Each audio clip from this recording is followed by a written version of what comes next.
What's up YouTube, Alien Rides here, and today we've got the Apollo City electric scooter. Now this one might look a little bit familiar because the frame is actually the same frame that's used in some other popular scooters, but they've gone over the top and they've added some customizations and other nice features about the scooter. So let's take a look at some ride footage and I'll tell you a little bit about the scooter. I actually just got my drone fixed, so we're gonna check out some drone footage as well. Subscribe and let's ride.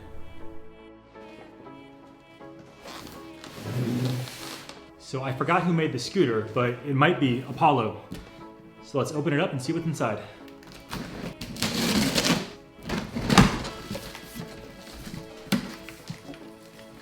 Let's see what we got here.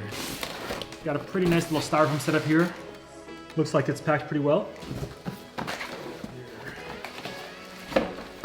Pretty sizable charger.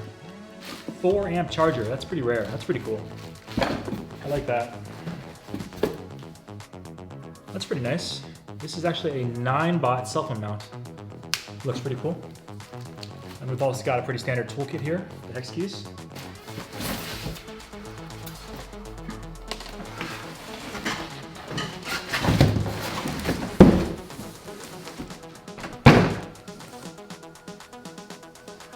And there it is, the Apollo City.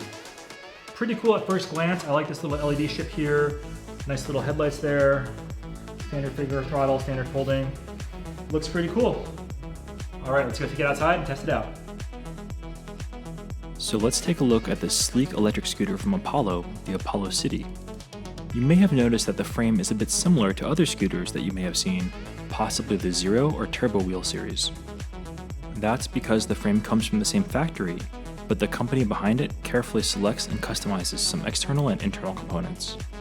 Just some background on the company, since they're new and this is the first time I'm working with them. Apollo is a new company operating out of Canada, selling portable electric scooters. They focus on quality and the customer experience, as shown by their 2-year warranty. Not many companies offer a 2-year warranty on electric vehicles, so that's pretty big. They import their vehicles from China, but worked with the factories to implement a 143-step quality checklist. Warranty and after-sales support should definitely be top of mind when buying an electric vehicle, and I've seen a lot of people who buy scooters on AliExpress stranded without support. Overall, I think that Apollo has created an impressive lineup of scooters, and I was thrilled to be able to review the scooter for you all. So I think they did a really good job on the overall aesthetic of the scooter. It looks great. As I said earlier, they customize a Chinese OEM frame and add their desired components and design elements.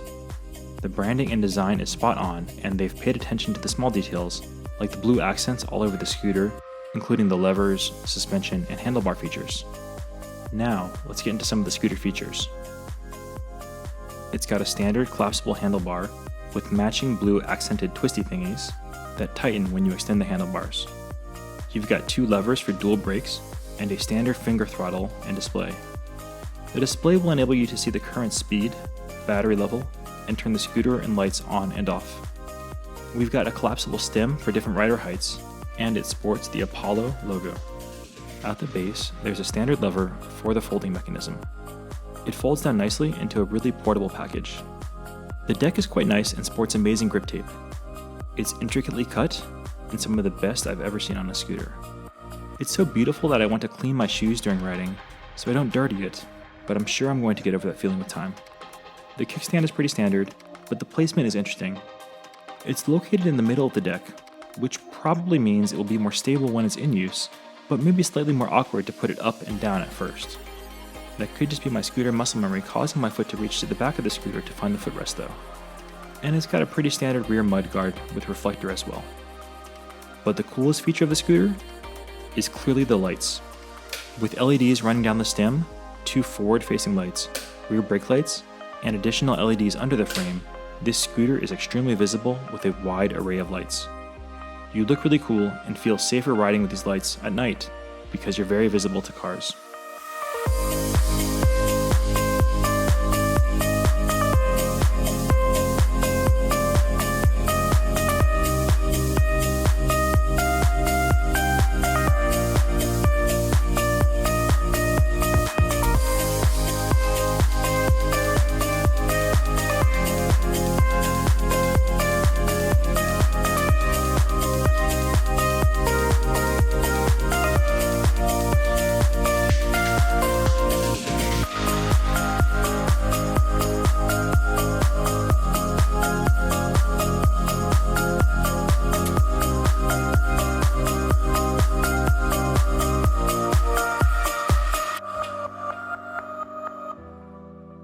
Now, onto the performance and ride characteristics. The single rear 600 watt motor with 800 watts of peak power is a good amount of performance for the size of the scooter. It didn't have amazing torque, only having a single motor, but it had pretty solid pull all the way to its top speed. It's got a factory stated top speed of 45 km per hour or 28 miles per hour. Our personal best top speed was about 38 km per hour or 24 miles per hour.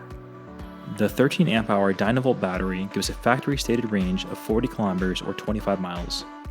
Likely real world range with a heavier rider is probably about half of that. It's rocking dual suspension, hydraulic in the back, and springs in the front. That, along with the air-filled tires, make this a pretty smooth ride. The total weight of the scooter is about 38 pounds, which is a reasonable weight, and given the size, it shouldn't be too hard to carry this onto a train or a bus. So now, let's head on over to our standard hill climb test on the steep streets of San Francisco.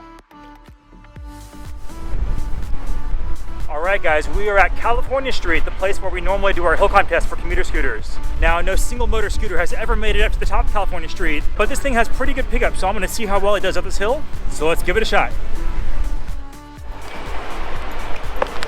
Alright guys, we are beginning our hill climb test up California Street.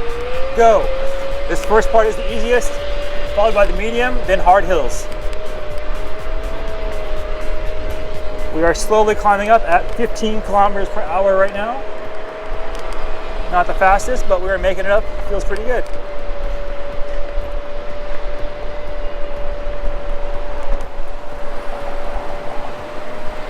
All right, first section complete.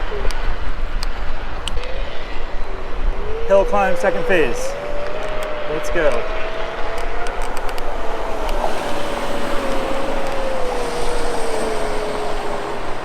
Nice medium hill.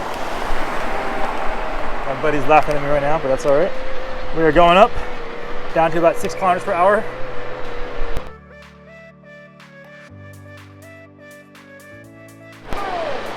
I just want to get to the top section here. We're almost there. We're gonna make it. Not bad. Not bad. The little scooter that could. All right, guys, we just made it the first two sections, the easy and the medium. Now we're gonna try the hard section real quick. Let's see how far we get up. This one is really steep.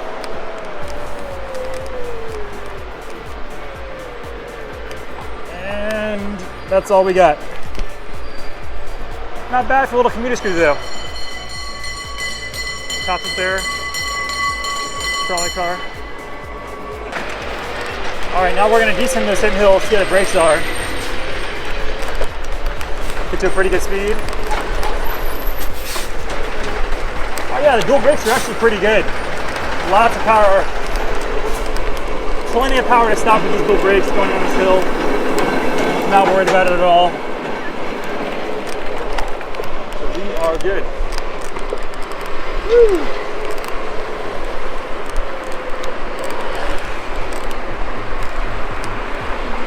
Pretty good brakes indeed.